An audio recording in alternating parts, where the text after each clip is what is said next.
One of the things that people have to learn how to do is to manage debt.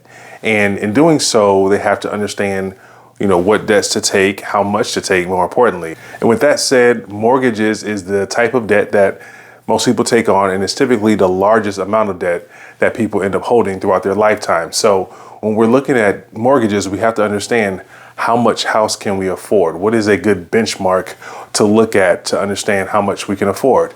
And I'm going to give you two ratios and two ways to look at it that advisors use to evaluate if a client is over leveraged when it comes to their mortgage and even some other debts. So let's take a look. So first, we're going to look at the housing ratio number 1. Now with this,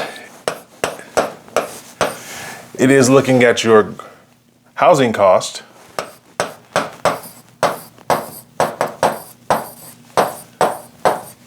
Now your housing cost is either your rent payment or your total mortgage payment.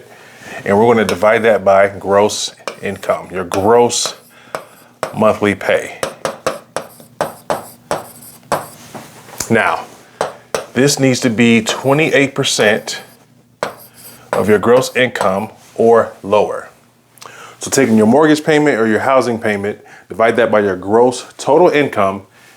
It should be 28% or lower to be below this threshold of what is called housing ratio number 1. So that's one way of looking at how you can afford or how much house you can afford. Number 2 is housing ratio number 2. So we're going to look at our housing costs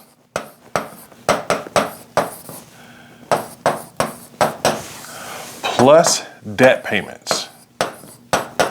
So what is your monthly housing cost, so your mortgage payment, plus debt? So all credit cards, all school loans, all car loans, any personal loans, any debt payments that you're making in any given month, you're going to add that to your housing cost, and we'll divide that by your gross income.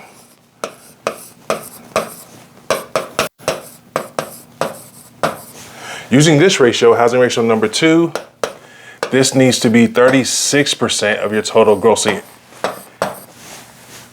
income or below. So housing ratio number 1, looking at the housing cost divided by your gross income, needs to be 28% or lower. Housing ratio number 2, looking at your housing cost plus any debt payments divided by your gross income, needs to be 36% or lower. So what does this mean? So looking at someone who makes, let's just say somebody who makes $100,000 a year, or a household that has $100,000 a year.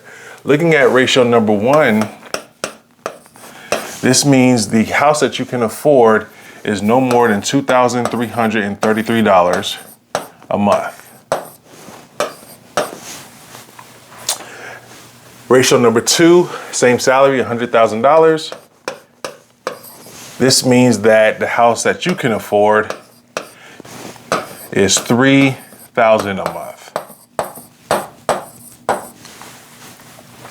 So remember, ratio number 1, we're looking at just housing costs divided by your gross income.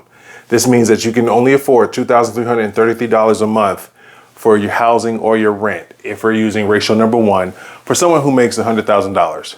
For that same person, if they're using housing ratio number 2, they have to look at their housing costs plus all debt payments, divide that by their gross income, and the threshold for them at 36% is $3,000 a month. That is their housing and all debt payments accumulated together. So use these two thresholds, evaluate your rent payment or mortgage payments, and see if you're under these thresholds, and look at things that you can do to either accommodate and bring down some expenses to increase the cash flow to protect yourself, or if you're looking at buying a home, check out these two ratios, housing ratio number 1 and number 2, to stay below 28 and 36% of your gross monthly income respectively. So I hope you found this video helpful, and I'll see you in the next video.